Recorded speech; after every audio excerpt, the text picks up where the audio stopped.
હવે પછીનો શબ્દ છે નિવાસ. રહેવાનાનું સ્થાનને આપણે નિવાસ કહીએ છીએ. ઊંઘતા જાગતા, હરતા ફરતા, ઉઠતા બેસતા, જન્મતા મરતા બધા જ જીવો હર હંમેશા અને બધી જ રીતે ભગવાનમાં નિવાસ કરે છે. તેથી ભગવાને પોતાને નિવાસ કહ્યા છે. ભગવાનના આપણે અંશ હોવાથી બધા જ જીવ સ્વરૂપથી નિત્ય નિરંતર ભગવાનમાં જ રહે છે. એટલા માટે ભગવાન કહે છે કે એ બધાનું નિવાસ સ્થાન હું જ છું. આગળ શરણમ પદ વાપર્યો છે. જેનું શરણ લેવામાં આવે છે તેને શરણમ કહે છે. ભગવાન જેવું શરણાગત વત્સલ, પ્રણતપાલ અને શરણાગતના દુઃખોનો નાશ કરનારું બીજું કોઈ છે જ નહીં, કોઈ પણ નહીં. એટલા માટે ભગવાનને માટે શરણાગત કહ્યું છે. વાલ્મીકીએ પણ રામાયણમાં કહ્યું છે કે એકવાર પણ હું તારો છું એમ કહીને જે મારા શરણમાં આવે છે અને મારી પાસે અભય ઈચ્છે છે, તેને હું બધા જ ભૂતોથી અભય કરી દઉં છું. એ મારું સિદ્ધાંત છે, એ મારું વ્રત છે. એટલે જ ભગવાનને પોતાને શરણ કહ્યા છે. શરણ કહેવાનું આપણે આ ઘણામાં શરણાગત વત્સલ છે, શરણાગતવાળા છે, એમ એવું ભગવાન કહે છે. આગળ શબ્દ છે સુહેત.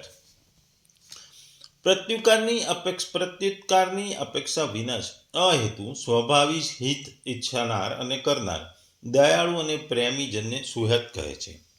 ભગવાન બધા જ પ્રાણીઓ પર કોઈ પણ કારણ વગર ઉપકાર કરનારા પરમ હિતેશી અને બધા સાથે અતિશય પ્રેમ કરનારા પરમ બંધુ છે. તેથી તેઓને પોતાને સુહેત કહે છે. 5મા અધ્યાયના અંતમાં ભગવાને પણ કહ્યું હતું, મને સમસ્ત પ્રાણીઓનો સુહદ સમજીને મનુષ્ય પરમ શાંતિને પામે છે. ભગવાન શરણાગત વત્સલ છે અને અહેતુ પ્રાણી માત્રનું હિત કરનારવાળો છે અથવા હિતેશી છે. એટલે ભગવાનને અહીં સુહદ અથવા સુહદ કહ્યો છે. પછી 3 શબ્દો આવે છે, પ્રભવ, પ્રલય અને સ્થાનમ. સમસ્ત જગતની ઉત્પત્તિના કારણે પ્રભવ, સ્થિતિના આધારને સ્થાન અને પ્રલયના કારણને પ્રલય કહે છે.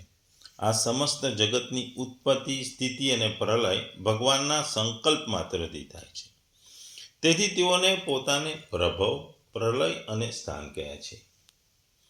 સગળો સંસાર ભગવાનથી ઉત્પન્ન થાય છે અને ભગવાનમાં લીન છે. એટલા માટે ભગવાન એને હું પ્રભવ અને પ્રલય કહે છે. મહાપ્રલય થતાં પ્રકૃતિ સહિત સકળ સંસાર મારામાં જ રહે છે.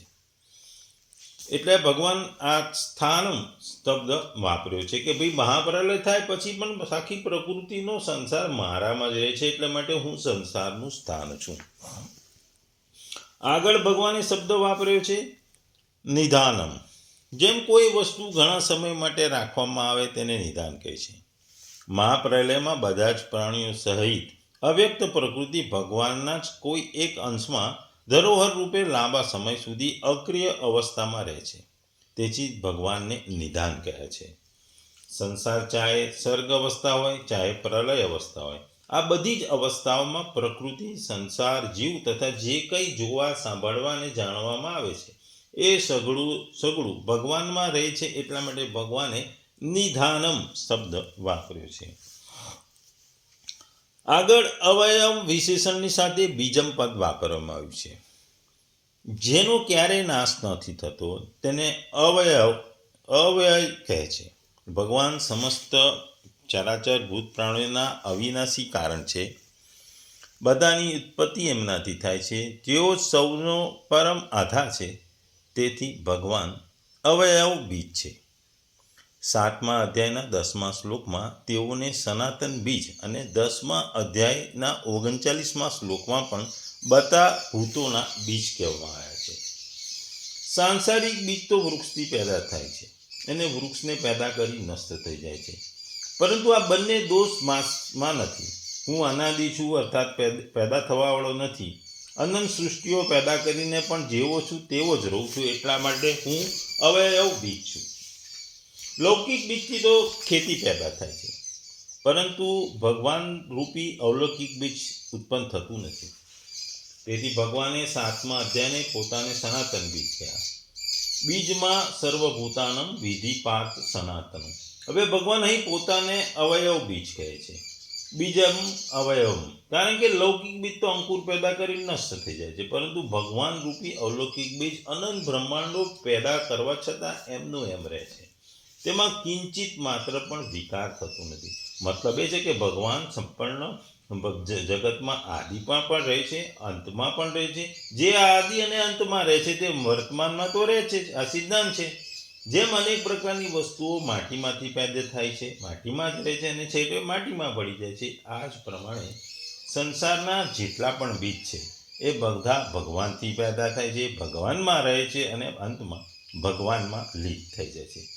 મતલબ કે સાંસારિક બીજ તો ઉત્પન્ન થઈને નષ્ટ થઈ જાય છે, પરંતુ ભગવાન રૂપી અવિનાશી બીજ આદિ, મધ્ય અને અંતમાં જેમનું તેમ રહે છે. તેથી વર્તમાનમાં સંસારરૂપી ભગવાન છે, ભગવાન સિવાય કશું જ નથી. ટૂંકમાં ભગવાને આ 12 વસ્તુ દ્વારા પોતાની મહત્વતા બતાવી છે. આપણે જોયું કે 17મા શ્લોકમાં ભગવાને અહમ શબ્દ વાપર્યો, તો અહીંયા એક વાર પણ અહમ શબ્દ વાપર્યો નથી. બીજા શ્લોકોમાં આવેલા કર્તુ, યજ્ઞ, સ્વાદા, ઔષધ, મંત્ર, ધૂત, રૂપ, યજુ વગેરે ઘણા શબ્દો હતા જે સ્વભાવથી ભગવાનથી ભિન્ન વસ્તુઓના વાચક હતા. તેથી તે વસ્તુને પોતાનું રૂપ બતાવવા માટે ભગવાને તેમની સાથે અહમ પદ વાપર્યું હતું. પણ આ શ્લોકમાં જેટલા પણ શબ્દો આવ્યા છે એ બધા ભગવાનના વિશેષણો છે. આ સિવાય પાછલા શ્લોકમાં આવેલા હમની સાથે આ શ્લોકનો અનન્વય થાય છે. તેથી આમાં અહમ પદનો વાપરવામાં આવશ્યકતા ઓછી છે કે નગણ્ય છે.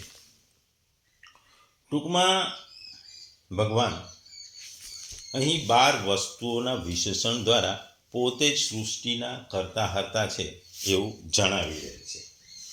ભગવાન સૃષ્ટિના કર્તા હર્તા છે, જન્મદાતા છે, પછી એનું પાલન પણ કરે છે અને એનો અંત પણ ભગવાન જ કરે છે એવું આપણે આગલા શ્લોકોમાં પણ જોયું છે. ભગવાન એક એવી સંસ્કૃતિ છે કે એવું બીજ છે કે જેનો નાશ થતો નથી. રામાયણમાં પણ કહ્યું છે કે હે ભગવાન રામ, તમે મારા ગુરુ છો, નિરાધરોના ઉદ્ધારક છો અને હૃદયના જાણકાર છો. ભગવાન સાથે આપણા શાશ્વત સંબંધની તીવ્રતા જાણીએ છીએ. આપણે આપણા મનને ફક્ત તેની સાથે જોડવાનો પ્રયત્ન કરીએ છીએ. પછી મન શુદ્ધ થશે ને આપણે મામેકામ શરણમ વ્રજ અથવા સંપૂર્ણ શરણાગતિ જે ભગવાનની કૃપા પ્રાપ્ત કરવા માટે જરૂરી છે તે સ્થિતિને પૂર્ણ કરી શકીશું. આ એકાગ્રતા પ્રાપ્ત કરવા માટે આપણે મનની તમામ વર્તમાન આસક્તિઓને બદલી નાખવી જોઈએ, કાપી નાખવી જોઈએ અને તેને ભગવાન પ્રત્યેની આસક્તિમાં બદલવી જોઈએ. રામાયણમાં પણ જણાવ્યું છે કે તમારા મનના દુનિયાવી આસક્તિને તમામ તારને કાપી નાખો. આ તારમાંથી દોરડું બનાવી એને ભગવાનના ચરણ કમળમાં બાંધી દો. અમારા મનને તેમની સાથે બાંધવામાં મદદ કરવા માટે શ્રી ભગવાને અહીં અર્જુનને સમજાવે છે કે આત્માનો દરેક સંબંધ ભગવાન સાથે છે અને ભગવાન માટે જ છે. આત્મા એ ઈશ્વરનો એક નાનકડો અંશ હોવાથી તેનો દરેક સંબંધ તેની સાથે છે. જો કે શારીરિક ચેતનામાં આપણે શરીરના સંબંધીઓને આપણા પિતા, માતા, બાળક, મિત્ર તરીકે જોઈએ છીએ. આપણે તેમની સાથે આસક્ત બનીએ છીએ અને વારંવાર તેમને આપણા મનમાં લાવીએ છીએ. આમ ભૌતિક બ્રહ્મમાં વધુ બંધાઈ જઈએ છે, પરંતુ આ દુનિયાવી સંબંધમાંથી કોઈ પણ આપણને સંપૂર્ણ પ્રેમ આપી શકતું નથી, જે આપણો આત્મા ઝંખે છે. આ 2 કારણસર. પ્રથમ, આ સંબંધો અસ્થાયી છે અને જ્યારે તેઓ અથવા આપણે દુનિયામાંથી વિદાય લઈશું ત્યારે અલગ થવું અનિવાર્ય છે. અને બીજું, જ્યાં સુધી તેઓ જીવતા હોય છે ત્યાં સુધી આ આસક્તિ સ્વાર્થ ઉપર આધારિત હોય છે. તેથી તે સ્વાર્થ સંતોષાય છે તે હદ સીધા પ્રમાણમાં વધઘટ હોય છે. આમ સાંસારિક પ્રેમની શ્રેણી અને તીવ્રતા ક્ષણે ઘણી વખત બદલાય છે, સમગ્ર દિવસ દરમિયાન બદલાય છે. આપણે ઘણી વખત કે મારી પત્ની બહુ સરસ હોય છે, મારી પત્ની ખરાબ છે. એક વખતની વાત છે, એક પત્ની એ એક કાગળમાં બીજા પુરુષનું નામ લખી અને ટેબલ પર મૂક્યું.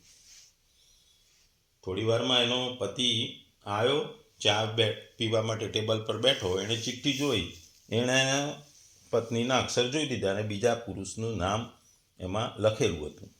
એટલે એ ક્રોધિત થઈ ગયો, ગમે તેમ બોલવાનો કે મને ખબર જ હતી તું આવી છે, તે મારી જોડે કોઈ દે સારા સંબંધ રાખ્યા નથી, તું સ્વાર્થી છે, મને તારા પ્રત્યે અસંતોષ છે, મને તારા પર અવિશ્વાસ છે.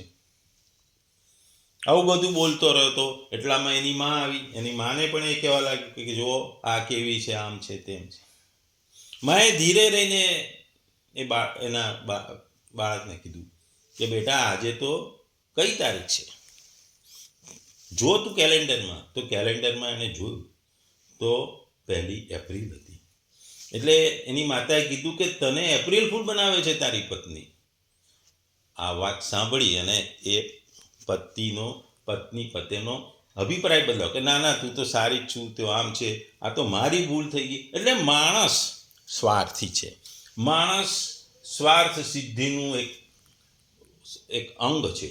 આપણે જે રંગમંચ છે, સ્વાર્થ સિદ્ધિનો જે આ દુનિયાવી રંગમંચ છે, એમાં આપણે બધા જુદા જુદા કલાકારો છે. સ્વાર્થની આ દુનિયા છે.